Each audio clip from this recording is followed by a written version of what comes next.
suara ibu ini berikan kepada orang yang layak untuk dipilih.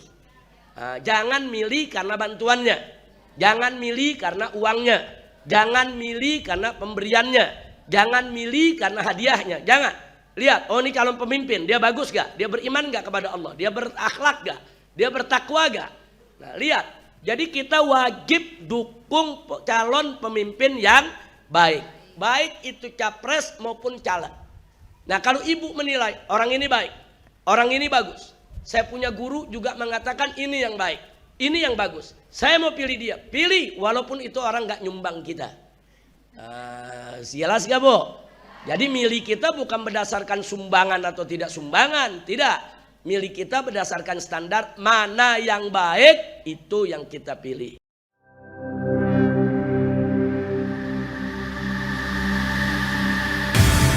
Islamic Brotherhood Television.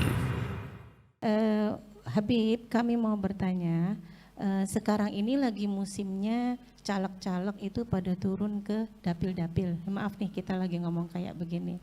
Dan mereka banyak memberikan segala sembako, minyak, gula segala macam. Kalau dari para perwakilan yang pada calegnya itu, saya melihatnya apakah itu termasuk riswah, Habib? Apa itu riswah, dan kalau seandainya memang kita lihat masyarakat sekarang memang lagi membutuhkan semuanya. Jadi yang pertama menanyakan dan sum'ah itu sendiri Ustaz Habib. Demikian pertanyaan kami. Assalamualaikum warahmatullahi wabarakatuh. Waalaikumsalam warahmatullahi wabarakatuh. Ya ahlan usahlan. Sir wala takif. Mana ini rombongannya? Coba saya mau tahu rombongannya. Ya ahlan usahlan. Terima kasih atas kehadirannya. Mudah-mudahan ini komunitas Sir wala takif ini apa? Majelis Dapur Umat, Partai Umat Sir wala takif. Kayaknya dulu Sir wala takif sebelum ada partai ada komunitasnya ya. Dapur Umat Sir wala takif ya, sudah lama nih, udah berapa tahun ini ya. Dari 2018 ya. Ini sering bikin dapur-dapur juga di tempat-tempat musibah atau kalau lagi ada aksi-aksi umat Islam, ya bagi-bagi konsumsi buat umat ya. Sudah lama ini betul. Mudah-mudahan Sir wala takif diberkahi oleh Allah Subhanahu wa taala. Amin ya rabbal alamin. Ibu semua, memang belakangan ini banyak pertanyaan tentang apa hukum pemberian dari caleg-caleg kepada konstituennya. Di sini di tengah para ulama kita saat ini memang ada beredar dua pendapat dengan dalilnya masing-masing. Yang pertama mengatakan itu bagian daripada riswah, bagian daripada sogokan, suapan, dan tentu kalau itu riswah hukumnya adalah haram karena Nabi mengatakan ar-rashi wal murtashi finna. Yang nyogok dan yang disogok dua-duanya masuk neraka. Nah, jadi ada kalangan ulama di Indonesia nih, saya nggak cerita di luar negeri dulu nih, di kalangan kita ada ulama yang mengharamkan karena menilai itu adalah sogokan. Kenapa dinilai sogokan? Karena orang dibayar untuk milih dia, sehingga nanti dia dapat kursi dan dia dapat jabatan. Maka itu dinilai oleh kalangan ulama ini sebagai sogokan. Jadi nggak boleh diterima oleh umat. Haram hukumnya menerima. Yang memberi dosa, yang nerima juga dosa. Itu yang pertama. Yang kedua, ada kalangan ulama membolehkan. Alasannya, saudara, karena pemberian itu kan hadiah. Nah, lalu kemudian membujuk orang untuk memilih dia, katakanlah itu sebagai syarat. Jadi ulama mengatakan hadiahnya sah, syaratnya tidak sah. Nah, jadi waktu dia terima itu uang sah, halal buat dia. Tapi syarat harus memilih orang yang bersangkutan tidak sah. Itu kembali kepada yang nerima. Mau milih dia boleh, nggak milih juga boleh. Kira-kira jelas gak? Jadi yang mengharamkan menganggap itu riswah. Yang membolehkan menganggap itu hadiah. Hadiahnya sah, syaratnya tidak sah. Syaratnya kan ini aku berikan, kamu pilih saya ya. Nah, hadiahnya sah. Kalau sah kan berarti halal, Bu. Tapi syaratnya tidak sah. Artinya syaratnya tidak sah, yang menerima tadi tetap bebas. Terserah dia mau milih siapa. Nah, kira-kira jelas gak, Bu?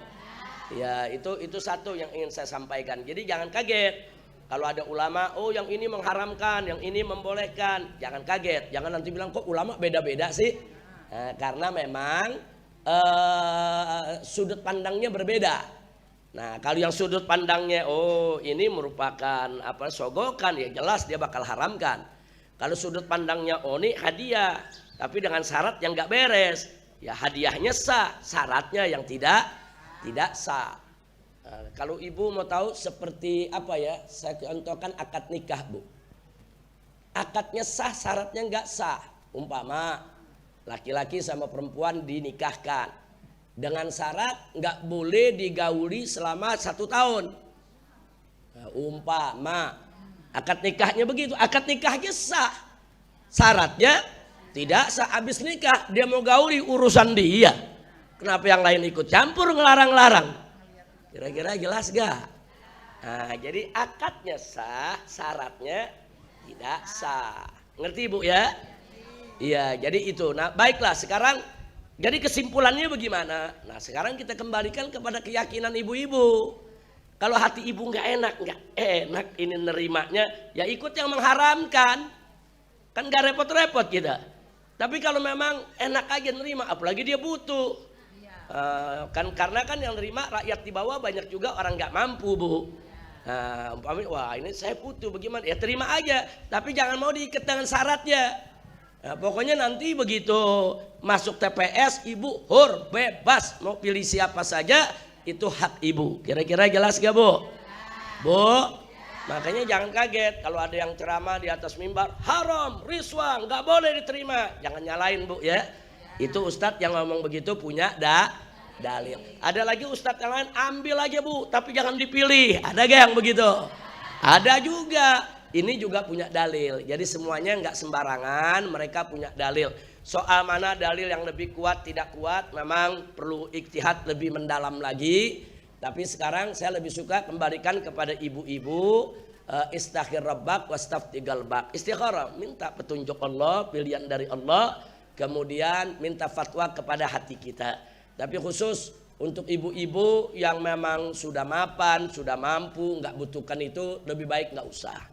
Lebih baik tidak usah ibu-ibu, kecuali kalau ibu-ibu yang memang sangat membutuhkan, di rumahnya nggak ada nggak ada makanan, nggak ada sembako, saudara mau terima saja, terima saja sebagai hadiah, tapi ingat syaratnya tidak sah. Jadi nggak ada tuh syarat, oh saya mesti milih dia karena dia bantu saya, jangan. Tapi kalau memang ibu pada akhirnya milih dia, itu hak ibu. Mau pilih dia silakan, mungkin lihat kayaknya di dunia nggak pernah ada yang ngasih saya, baru ini orang ngasih saya nih. Jadi ini bagi saya yang terbaik, udah saya pilih dia lah, apa boleh buat udah. Bu, jelas Bu ya? Nah, cuman saya minta satu kepada ibu-ibu. Terlepas daripada pendapat yang melarang maupun yang membolehkan, tolong suara ibu ini berikan kepada orang yang layak untuk dipilih. Jangan milih karena bantuannya, jangan milih karena uangnya, jangan milih karena pemberiannya, jangan milih karena hadiahnya, jangan. Lihat, oh ini calon pemimpin, dia bagus gak? Dia beriman gak kepada Allah? Dia berakhlak gak? Dia bertakwa gak? Nah lihat, jadi kita wajib dukung calon pemimpin yang baik. Baik itu capres maupun caleg. Nah kalau ibu menilai orang ini baik, orang ini bagus. Saya punya guru juga mengatakan ini yang baik, ini yang bagus. Saya mau pilih dia, pilih walaupun itu orang gak nyumbang kita. Jelas gak Bu? Jadi milih kita bukan berdasarkan sumbangan atau tidak sumbangan, tidak. Milih kita berdasarkan standar mana yang baik, itu yang kita pilih. Insya Allah, jelas Bu ya.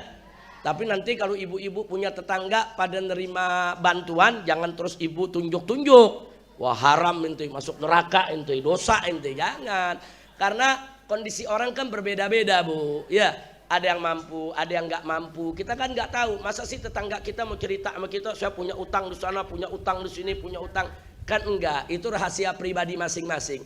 Mungkin dari pemberian-pemberian tadi, dia bisa menunaikan utangnya, memenuhi hajat keperluannya. Jadi kita saling hormat aja di antara sesama kita. Tapi saya ingatkan, mau nerima tidak terima tetap pada saat milih, bukan karena pemberian, tapi kita milih karena memang orang itu layak untuk dipilih. Insya Allah, setuju Bu?